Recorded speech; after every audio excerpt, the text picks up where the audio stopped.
उषा के 2 बेटे थे, ऋषभ और सुनील। ऋषभ उसका सौतेला बेटा था। उषा हमेशा ही अपने सगे बेटे सुनील को ज्यादा प्यार करती थी। सुनील की शादी हो चुकी थी और ऋषभ की शादी भी निशा नाम की लड़की से हो जाती है। उषा सुनील की पत्नी कीर्ति को ज्यादा प्यार करती थी। एक दिन वो अपनी बहू कीर्ति के लिए साड़ी ले आती है।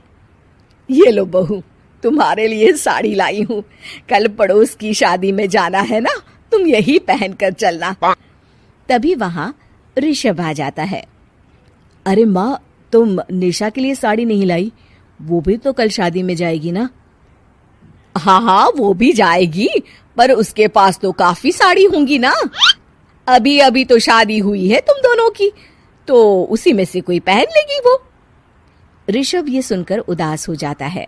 तब निशा कहती है, आप उदास क्यों होते हो जी? सही तो कह रही हैं मम्मी जी।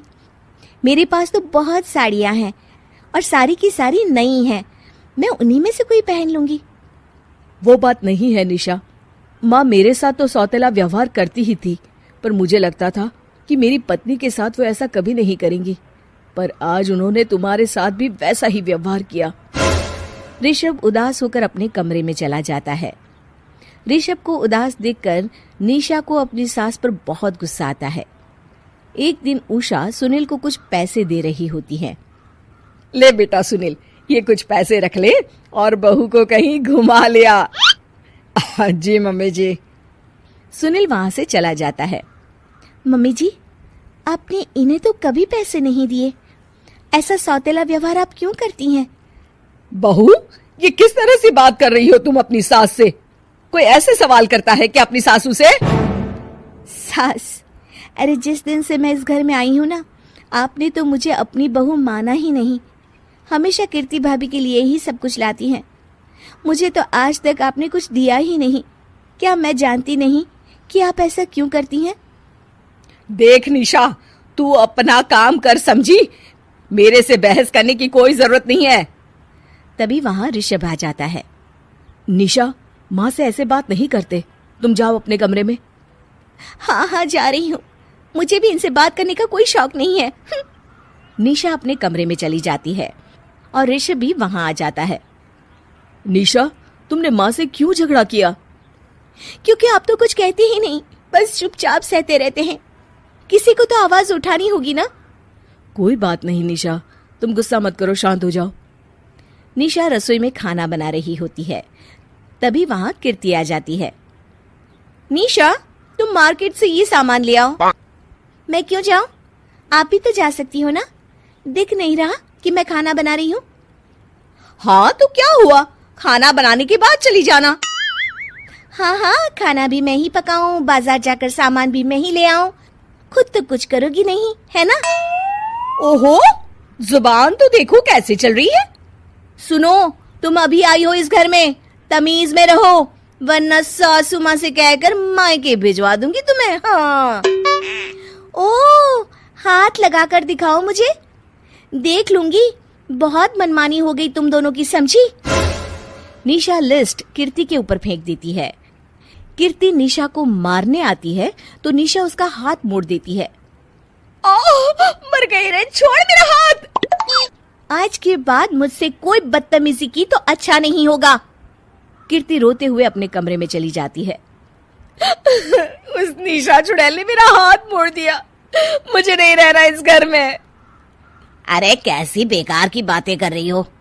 अरे निकालना ही है तो ऋषभ और निशा को निकालेंगे। नहीं, मुझे अलग घर चाहिए। कान खोलकर सुन लीजिए, हम दोनों इस घर से जल्द जाएंगे। आप नए घर का इंतजाम कीजिए बस। मैं इन दोनों के साथ ज्यादा नहीं रह सकती। हाँ, वैसे मैं भी कुछ दिनों से सोच रहा था। अच्छा हुआ तुमने कह दिया, मैं माँ को भी बता देता हूँ। माँ, वो क्या करेंगी तुम्हारे साथ जाकर? मैं चाहती हूँ कि तुम और मैं, बस हम दोनों ही कहीं शिफ्ट हो जाएं, इस सब झमेले से दूर। अरे पर माँ को यहाँ छोड़कर इस तरह से जाना ठीक नहीं रहेगा कीर्ति। वैसे वो तुम्हें कितना प्यार भी तो करती हैं। नाम का ख्याल रखती है, क्योंकि तुम सगे बेटे हो ना, इसलिए। तुम अगर सौतेले होते तो मेरे साथ भी ऐसे ही सलूक करती जैसे अभी तुम्हारे सौतेले भाई और उसकी पत्नी से करती है। अरे पर फिर भी फिर भी कुछ भी नहीं। देखो, या तो हम दोनों इस घर से कहीं दूर जाएंगे या फिर मैं अपने मायके चली जाऊंगी। हाँ, बता देती हूँ। अच्छा बाबा, अच्छा ठीक है। सुनील अपनी माँ से बात करने आता है।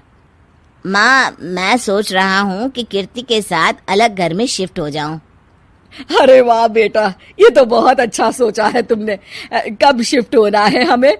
मैं भी पैकिंग कर लेती हूँ।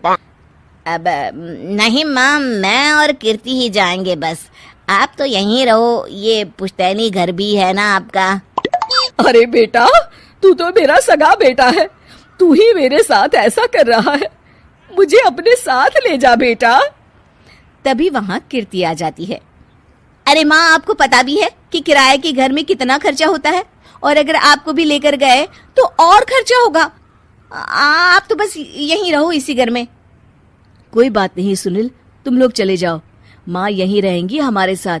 हम माँ का ख्याल रखेंगे, तुम लोग अपनी गृहस्थी संभालो। निशा को ये देखकर बहुत खुशी होती है। वो मन ही मन सोचती है, अब आया ना ऊंट पहाड़ के नीचे।